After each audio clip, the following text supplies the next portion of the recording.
Então, a Unitree acabou de lançar um robô que corre mais rápido do que o Usain Bolt jamais correu e salta mais alto a partir de uma posição parada do que qualquer humano já registrado. Eles construíram isso em pouco mais de 3 meses, e eles divulgaram o vídeo 3 dias antes das ações deles começarem a ser negociadas em Xangai. Nada desse timing é por acaso, e o timing é metade da história.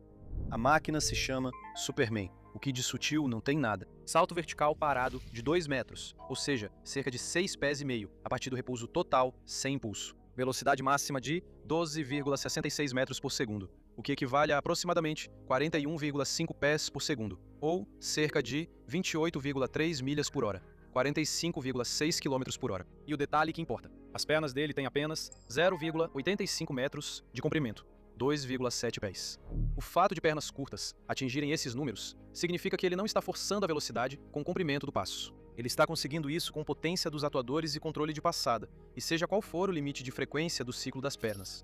A Unitree deixa claro que ainda está longe de estar finalizado. Eles disseram que o hardware ainda tem muito espaço para melhorias nos próximos meses, e considerando uma janela de desenvolvimento de pouco mais de um trimestre, eu acredito neles. Para contextualizar, a velocidade instantânea máxima de Bolt durante sua corrida de recorde mundial de 2.900 metros foi de 12,42 metros por segundo. O recorde humano de salto em altura parado está em torno de 1,8 metros, e o robô ultrapassou 2. No vídeo, ele salta, aterrissa e permanece em pé, o que é realmente a parte mais difícil do truque. Aterrissar de uma queda de 2 metros com pernas tão curtas, sem que os joelhos dobrem ou o tronco tombe para frente, é um problema de controle, não de potência. O aviso honesto é que nada disso foi verificado de forma independente. Esses são números da empresa, vindos de um vídeo de demonstração da própria empresa, lançado em uma semana em que cerca de 900 milhões de dólares dependiam do entusiasmo do público. Não estou dizendo que são falsos, estou dizendo que não foram auditados. E esses 900 milhões são a parte que muda toda a perspectiva. Tudo. A Unitree está prestes a se tornar a primeira empresa de robótica de uso geral a ser listada na Bolsa de Valores da China continental. As negociações começam na quarta-feira, em Xangai. Eles arrecadaram 6,1 bilhões de yuans, cerca de 905 milhões de dólares, no IPO da semana passada, com as ações precificadas a 22 dólares. A demanda do varejo foi mais de 8.000 vezes superior à oferta. 8.000 vezes. Esse é um recorde para o Star Market de Xangai, focado em tecnologia. E as negociações de derivativos offshore antes da listagem já apontavam para uma estreia forte. Então o entusiasmo não é apenas um fenômeno do varejo. Há um vento favorável por trás disso também. As ações de tecnologia chinesas vêm se recuperando da liquidação do mês passado e o índice Star 50 já subiu cerca de 15% em relação à mínima de 3 meses registrada no início de agosto. Então a Unitree está entrando em um mercado que já está de bom humor. A empresa fica em Hangzhou, e o fundador Wang Xinxin se tornou quase uma figura nacional. Ele teve um assento na primeira fila em uma cúpula que o presidente Xi Jinping organizou para os principais empreendedores de tecnologia no ano passado, o que, no setor de tecnologia chinês, equivale a um sinal verde permanente. Os investidores incluem Tencent, Alibaba e DeepSeek. E a estreia em Xangai acontece na mesma semana em que a Conferência Mundial de Robótica começa em Pequim. Então, muita atenção está sendo direcionada para uma única empresa ao mesmo tempo. Se há substância por trás do espetáculo, os números de embarques dizem que sim. A Unitree disse em 12 de agosto que havia produzido e entregue, de forma cumulativa, cerca de 18.000 robôs humanoides bípedes, em vários modelos até julho. E esse número exclui seus outros modelos humanoides e plataformas com rodas. A Smart Analytics Global estima que eles enviarão cerca de 5.900 humanoides apenas no primeiro semestre de 2026. Aumento de 170% em relação ao ano anterior, o que representa 31% de todos os envios globais de humanoides. E um número mais abrangente, que deveria receber mais atenção. Os fornecedores chineses foram responsáveis por mais de 97% dos envios globais de robôs humanoides na primeira metade de 2026. Isso não é apenas liderança, isso é dominar completamente o mercado. E essa também não é a primeira tentativa da Unitree de bater o recorde de velocidade. Lá em abril, o humanoide H1 deles atingiu 10 metros por segundo em uma pista de atletismo. 10,1 ao passar pelo portão de medição de velocidade, embora a própria empresa tenha apontado a possibilidade de erro de medição. O comprimento combinado da coxa e da panturrilha do é de 80 centímetros. E ele pesa cerca de 62 quilos, ou seja, aproximadamente 136 libras. Então tem proporções humanas médias, nas partes que importam para correr. Wang já havia declarado publicamente que os humanoides superariam as velocidades de corrida dos humanos até meados de 2026, apontando componentes mais baratos e algoritmos melhores como a razão para isso. Ele estava certo, mais ou menos dentro do previsto, o que diz algo sobre como os planos dessa área estão se confirmando. Então qual é o objetivo de toda essa atividade atlética? O analista de mercado Ma Jihua explicou bem.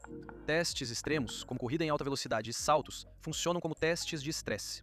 Você não está construindo um robô para ganhar corridas. Você está sobrecarregando o hardware, o software, o controlador de equilíbrio e todo o sistema de coordenação do corpo inteiro ao mesmo tempo, para ver o que falha primeiro. Um robô que consegue aterrissar após um salto de 2 metros já resolveu problemas que precisa resolver para caminhar sobre escombros. Os especialistas concordam amplamente que dominar movimentos altamente dinâmicos é o que no final das contas permite que humanoides trabalhem em terrenos acidentados, em operações de resposta a desastres e em ambientes perigosos.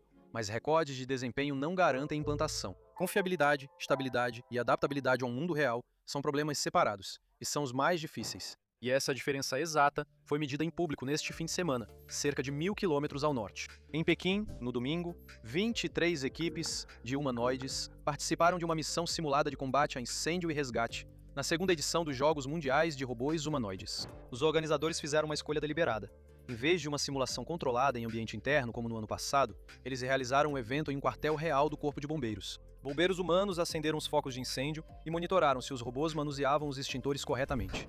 Cada robô teve 30 minutos e 3 tarefas: identificar 2 substâncias perigosas simuladas colocadas aleatoriamente e relatar quais eram por meio de imagens. Localizar e fechar 3 válvulas selecionadas aleatoriamente. Depois encontrar um extintor de incêndio e borrifar até que o fogo fosse apagado. Colocação aleatória, então nada de memorizar o percurso. Os resultados foram modestos. Das 12 equipes que participaram no domingo, 3 completaram o desafio completo. 3. O robô da UniX AI conseguiu terminar dentro do limite de tempo, mas se moveu consideravelmente mais devagar do que um bombeiro humano e precisou de 2 tentativas só para alinhar a mão com o alvo do extintor. E os motivos para os fracassos são exatamente o que você esperaria ao sair de um laboratório. Chuva, mudança de luz externa, caos ambiental geral, tudo isso prejudicando o reconhecimento visual e a manipulação. Uma falha em qualquer parte da percepção ou do planejamento de movimento compromete toda a execução. Os robôs tinham que identificar objetos, escolher as ações corretas e coordenar múltiplas articulações com precisão enquanto mantinham o equilíbrio. Tudo ao mesmo tempo, ao ar livre, na chuva. A diversidade de hardware também era interessante.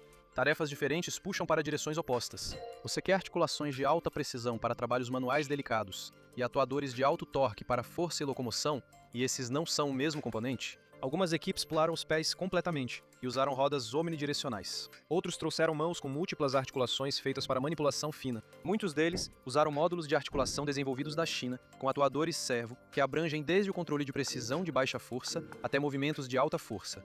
A teleoperação ainda faz parte fundamental do conjunto. Algumas equipes usaram headsets de realidade virtual, controlando os robôs remotamente pouco antes ou durante suas execuções. Os operadores recebem uma transmissão em primeira pessoa das câmeras embarcadas e controlam em tempo real. Isso não é autonomia total, e ninguém está fingindo que é. O evento em si cresceu enormemente em escala. É co-organizado pelo governo municipal de Pequim e pelo grupo de mídia da China, e passou de 3 para 5 dias, com sessões acontecendo à tarde e à noite. 30 eventos competitivos, mais 21 baseados em cenários, um aumento em relação aos 26 eventos totais da edição inaugural, com novas adições como salto em distância, levantamento de peso, cabo de guerra e tênis de mesa. No total, estão participando 6 robôs de 6 equipes de 16 países. A participação das equipes aumentou em porcentagem e a participação dos robôs quadruplicou. E o resultado realmente útil aqui não são as medalhas, e sim os dados de falhas. Cada giro de válvula mal feito e cada garra desalinhada alimentam de volta os sistemas de percepção, planejamento de movimento e a camada de IA. Enquanto isso, do outro lado do Pacífico, uma empresa norte-americana está fazendo uma proposta bem diferente sobre para onde essas máquinas devem ser direcionadas. A Foundation Robotics está propondo que humanoides monitorem a fronteira sul dos Estados Unidos. O CEO Sankait Pathak diz que a empresa já demonstrou sua tecnologia para autoridades do Departamento de Segurança Interna e está em conversas com várias agências de segurança nacional. O Departamento de Segurança Interna afirma que atualmente não possui acordos, projetos piloto, nem contratos diretos ativos com a empresa.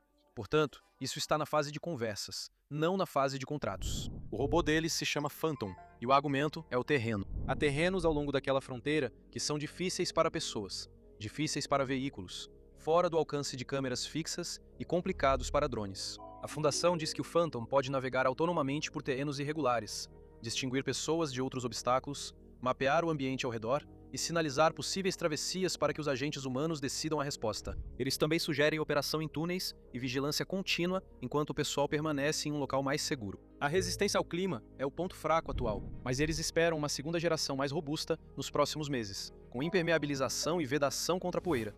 E Pathak acha que um projeto piloto pode começar em breve, com uma implantação maior em seguida. Ele disse que a empresa consideraria armar os robôs se o governo solicitasse, mas ressaltou que as máquinas não foram feitas para tomar decisões de fiscalização por conta própria. Em termos de especificações, Phantom tem 1,80 m, ou seja, 5 pés e 11 polegadas, 176 libras, ou 80 quilos, com 29 graus de liberdade, uma velocidade máxima de 1,7 metros por segundo e uma capacidade de carga de 88 libras, capacidade de carga de 40 quilos. Então, é lento comparado ao Superman. mas foi feito para carregar carga e ter resistência. Não para velocidade. Ele funciona com os próprios atuadores sicoidais da Foundation, com até 160 Nm de torque máximo, Torque de retrocesso abaixo de 1 Nm, tempo de resposta abaixo de 10 milissegundos, com baixa folga mecânica e operação silenciosa, que eles apresentam como de baixo desgaste, alto tempo de atividade e manutenção mínima para trabalhos industriais e de defesa. Eles também mostraram recentemente uma mão movida por tendões pegando uma bola de beisebol, o que demonstra uma destreza considerável.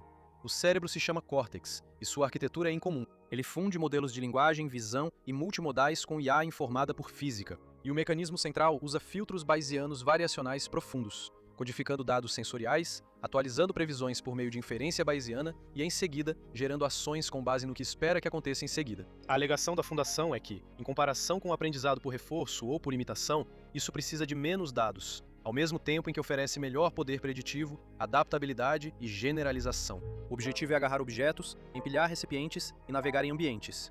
E então há uma empresa argumentando que o formato humanoide é a pergunta errada, totalmente. A Feeding Robotics lançou o Feeding 5.0, um modelo de base entre diferentes corpos, projetado para manter o conhecimento das tarefas intacto, quando você troca o corpo por baixo dele. A dependência que eles estão atacando é real.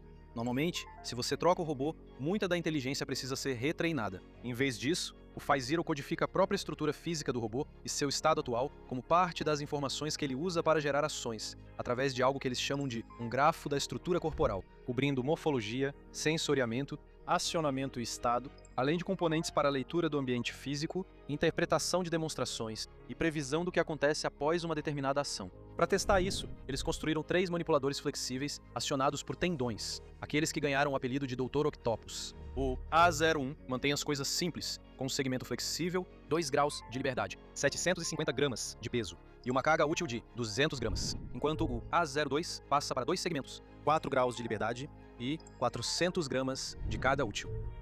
E o A03 avança para 3 segmentos, 6 mais 1 graus de liberdade, um braço de 50 centímetros e 600 gramas de capacidade de carga. Braços flexíveis são um caso de teste propositalmente complicado. Uma junta rígida tem posições e alcances definidos, enquanto um braço que se curva continuamente muda de forma enquanto trabalha. Então, sua configuração se torna parte do problema que a IA precisa resolver. A outra metade da proposta é o aprendizado com uma única demonstração. Se você der ao FiZero uma tarefa fora de suas capacidades, um humano faz uma única demonstração que o modelo usa como contexto no momento da inferência, em vez de iniciar outro ciclo de treinamento. Não se trata de copiar trajetórias da mão, ele está extraindo os objetos envolvidos, a sequência, os eventos de contato importantes e o estado final desejado, depois deixando o robô descobrir como chegar lá com o corpo que ele tiver. FIDI chama todo esse pacote de inteligência incorporada em corpos flexíveis, e ainda está no começo. Essas afirmações precisam se sustentar em hardwares muito mais variados e em ambientes reais, antes que alguém possa apostar nelas. Mas a ideia subjacente é realmente uma verdadeira encruzilhada. Em vez de perguntar qual corpo único pode fazer tudo, eles estão perguntando se uma inteligência pode controlar vários corpos especializados. Braços rígidos para trabalhos de precisão, manipuladores macios para manuseio delicado, máquinas construídas para espaços confinados ou perigosos. Se isso funcionar, o hardware deixa de arcar sozinho com toda a carga de ser generalista. É assim que as coisas estão nessa semana. Deixe sua opinião nos comentários. Obrigado por assistir e nos vemos no próximo vídeo.